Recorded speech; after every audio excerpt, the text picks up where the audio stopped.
Hi guys, welcome back to the channel. Mastodon22 here, back for another episode of Audio Creepypastas. This episode, my spy hole, and maybe her. Yeah, most likely her as well. Alright, so let's go. I live in South London, in a third-floor flat, in a 5-story building. 2 floors above, 2 floors below. Being that I live in London, I'm used to seeing people act drunk, crazy or violent, especially at night when the nutters come out. But what I experienced 2 nights ago shook me to this very moment. So I feel I have to write this down in case my situation becomes more weird than it already is. Why did he choose my door? Every evening, after I finished eating, I watch a couple of creepypasta videos online before I go out on the balcony to smoke a cigarette. I come in, lock the door, and put it on the latch. Every time I lock the door, I look through the spy hole. I don't know why, but I always feel the urge to. Every night that I've looked through the spy hole, I see the usual city lights through the rusty balcony railings and the poorly lit car park 2 stories below. I don't ever really expect to see anything interesting. Last night, as I was smoking a cigarette out on the balcony, I heard the voice of a man whispering loudly. So loud it defeated the point of him whispering in the first place. I couldn't tell if it was on the balcony above or the one below, but I heard what he said. This little piggy went to market. It confused me for a second. I thought whoever he was, he must have been talking to someone who was with him, until I heard the voice whisper again from the stairway at the end of the balcony I stood. This little piggy stayed home. If these whispers are aimed at me, I sure as hell don't know why. Post haste, I put out my cigarette and turned to walk back into my flat.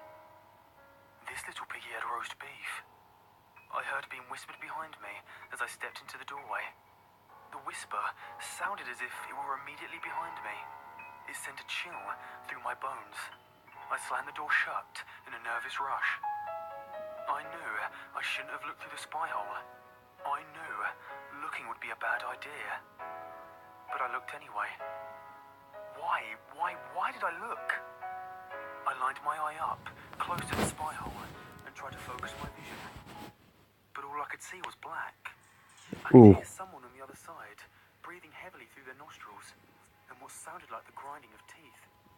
I was frozen in place, knowing on the other side of that door stood some menacing creep. Staying there, staring out, I tried to breathe quietly, but my adrenaline was flowing as my heartbeat was escalating, and I gasped for a large breath. He heard. The darkness that covered the spy hole receded, and formed a pair of lips that were bloody and torn, and a mouthful of blood-stained teeth that looked like they were chewing on gum. They were not chewing gum. The man had bitten off his own lips and was chewing on them while looking back through the spy hole with an absent-minded glare that only a maniac could give. He knew I was there, on the other side of the door, with his disgusting and mangled mouth. In a calm, almost happy voice he mouthed. This little Ricky had none. Then gave a bloody lipless grin. That was enough for me. I stepped back slowly. I thought about going into the kitchen to phone for the police, but I became so paranoid I didn't want the risk of him looking at me through my kitchen window with those deranged eyes. In my head, I told myself it was a dumb drunk playing some mind game. I crept into my room and crawled into bed, hoping to forget whatever that was I'd just seen. I awoke at 3:27 a.m. to a cold chill. My feet were poking out of the bottom of the blanket.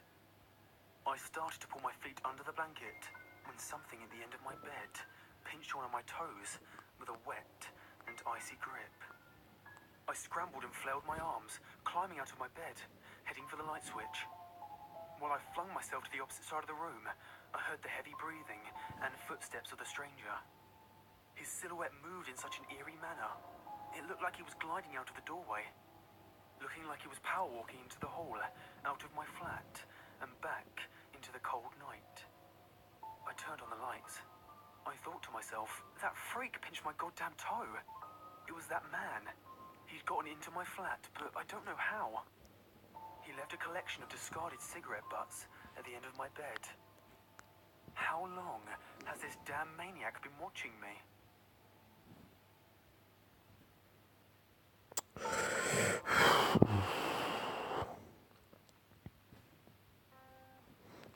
Jesus Christ, man. Sorry, but if I was you, get the fuck out of that town. No, wait, get the fuck out of that state. Oh wait, better yet, get the fuck out of that country.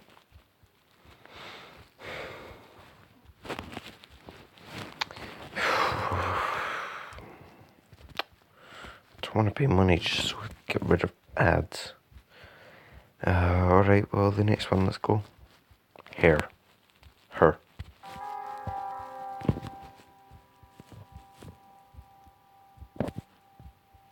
You've seen her. You know you have. Try to deny it all you want. It happened. It happened a lot, actually. Never fully. Always out of the corner of your eye. Just out of sight.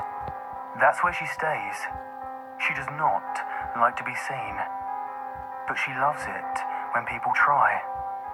You try and tell yourself it was nothing, just your mind playing tricks. She likes that too. She likes making you feel like that. You tell yourself there's nothing there, yet you can feel her.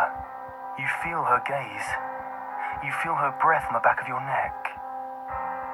Your hair stands on end when she's there. Do you think that happens for no reason? It's her. It's always been her. It will always be her. She was the beginning, and she will be the end.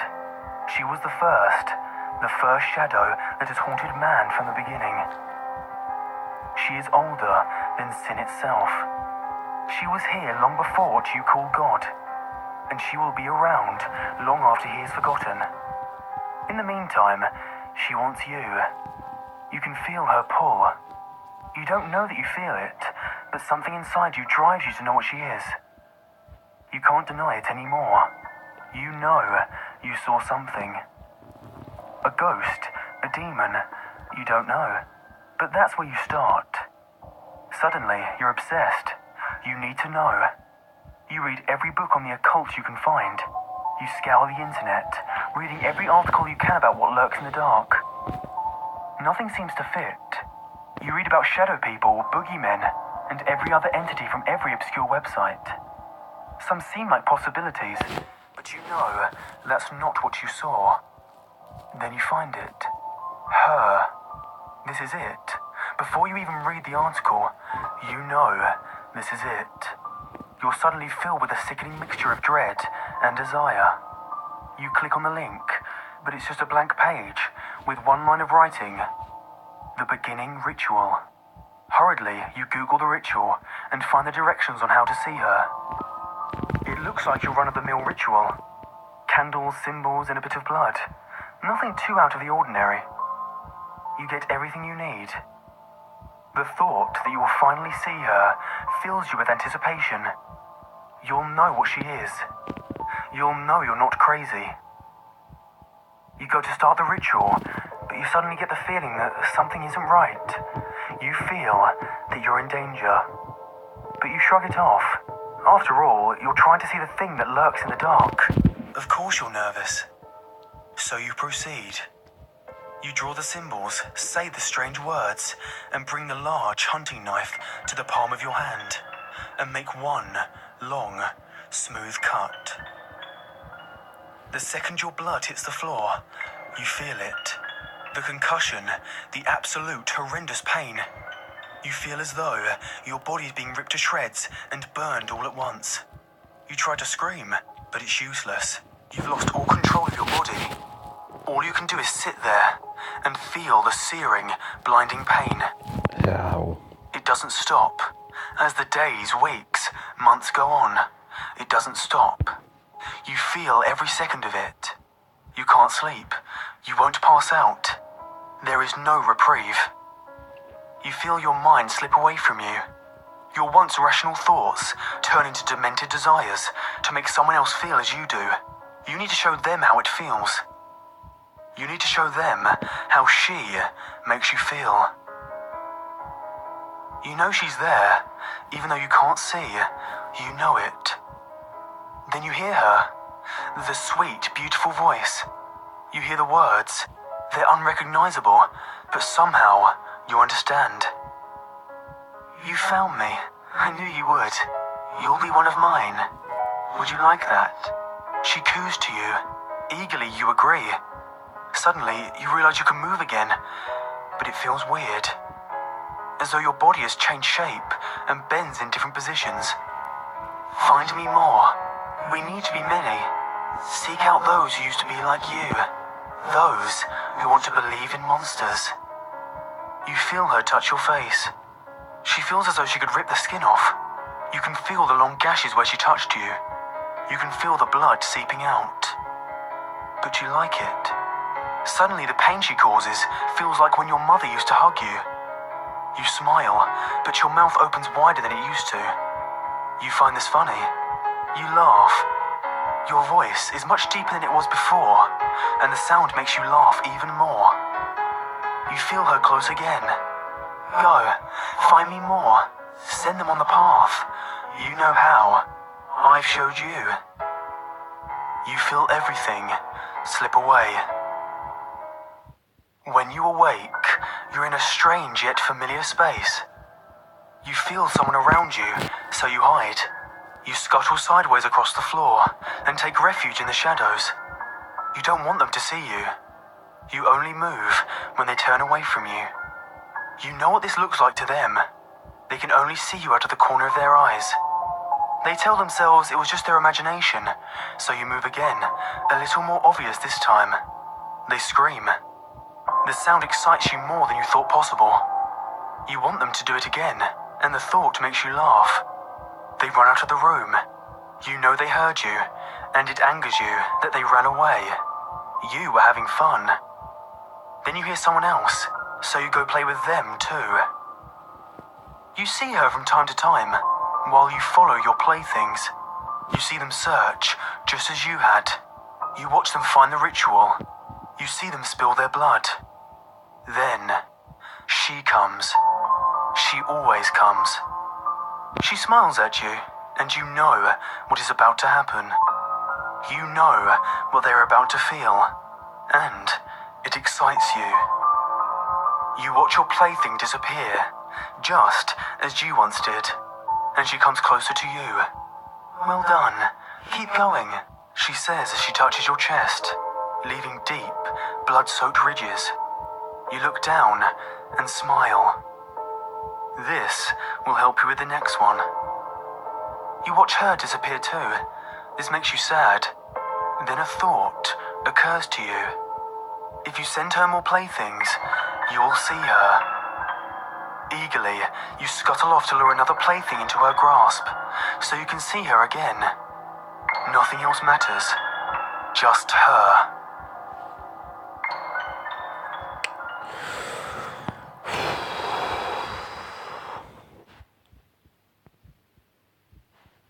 Jesus Christ.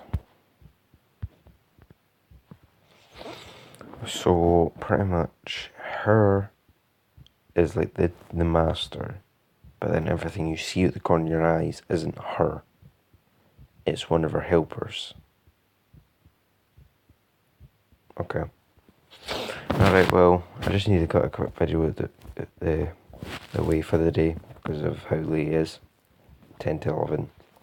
So if you loved the episode, please drop a like and I will see you in the next episode. Bye.